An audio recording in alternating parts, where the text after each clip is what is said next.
Bonjour tout le monde. Je vais faire une petite vidéo en complément de ce que j'avais déjà fait. C'est une vidéo qui date de, je crois, l'année dernière. C'est une question qui m'avait été posée, je ne sais plus si c'était en privé, je ne me rappelle plus. Pardon. Alors j'avais fait une réponse en vidéo, mais à l'époque je n'avais pas le camping-car sous la main. Donc j'avais répondu comme ça, je vous avais montré de quelle manière j'avais résolu le problème, pardon. Et là, je vais vous montrer, parce qu'en fin de compte, on me demandait comment on pouvait éviter les grincements en roulant de cette partie-là, la partie qui est au-dessus du poste conducteur. Alors, je vous montre ça tout de suite. Je vais vous montrer cette fois-ci.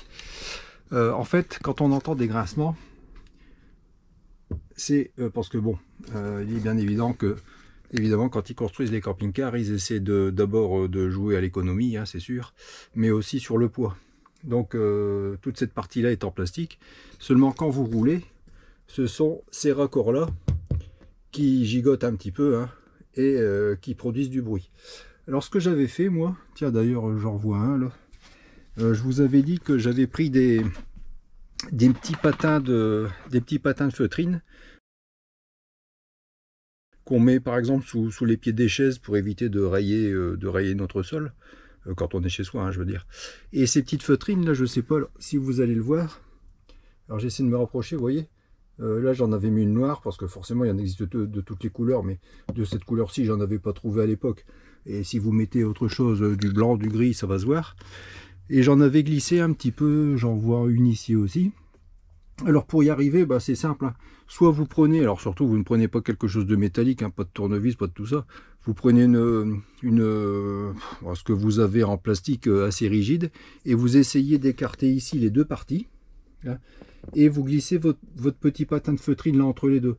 Et si jamais c'est un peu trop raide, alors je vais monter sur mon siège, je crois d'ailleurs, voilà, c'est ce que j'avais fait. Vous avez ici tout le long, vous voyez, ici, là, sous mon doigt, là, ici, mais c'est peut-être un peu trop près, je sais pas si ça fait le zoom. Vous avez quelques vis que vous pouvez, hop là, que vous pouvez desserrer légèrement, histoire de donner un petit peu de jeu, et vous arriverez à glisser vos feutrines entre deux. Alors bon, ça peut faire du bruit aussi avec le rail du rideau qui est en dessous, mais partout où vous entendez, de toute façon, vous faites un essai, vous appuyez avec votre main, et vous verrez, on détecte facilement d'où proviennent les bruits. Donc je vous dis, vous glissez un petit patin, une petite feutrine, et vous verrez que, enfin personnellement, je n'ai plus jamais entendu de bruit.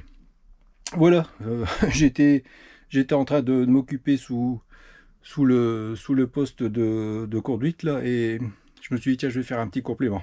C'est fait. Allez, sur ce, je vous dis bonne soirée et à la prochaine.